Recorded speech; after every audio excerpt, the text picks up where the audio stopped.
Chers Sénégalais mbokk sénégalais yi nekk Sénégal lay wax l'heure est grave on est en train de jouer avec le feu. Covid-19 c'est pas du palu du grippe du leneen, c'est pire que ça, donc c'est une réalité. Ngir yàlla toog leen seen kër yi. Actuellement on est en train de voir dans les réseaux sociaux les policiers du dóor ay nit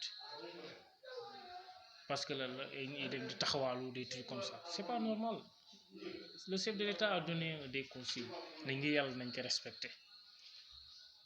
respecter, nous qui sommes à l'étranger actuellement puis 18h la ñu wax couvre-feu, mais je vous assure de 8h à 18h tu vois que 2 ou 3 personnes ñun kenn gënuñu sax suñu kër yi la ñuy toog.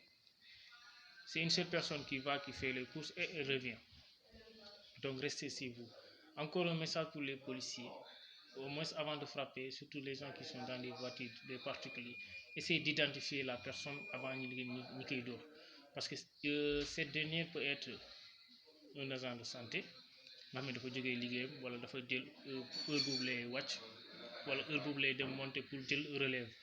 Donc il faut identifier d'abord la personne avant de la frapper. Donc ngir yàlla sénégalais yi toog leen seen kër, kuy def course naka def ci 8h, tu as de 8h à 20h, faites-le ngir yàlla, parce que l'heure est grave. waaw kuy dugg nga dem dugg, parce que feebar bi si ça commence à dominer le Sénégal on aura de sérieux problèmes. Ñun actuellement ici on a de sérieux problèmes pour dem am ay lekk lu ñuy lekk sax ay rang yi du jeex. Donc faites attention. Donc ñun ñoo mën a xeex arrêter feebar bi, donc soyons sérieux, ne jouons pas avec le feu. Je vous remercie.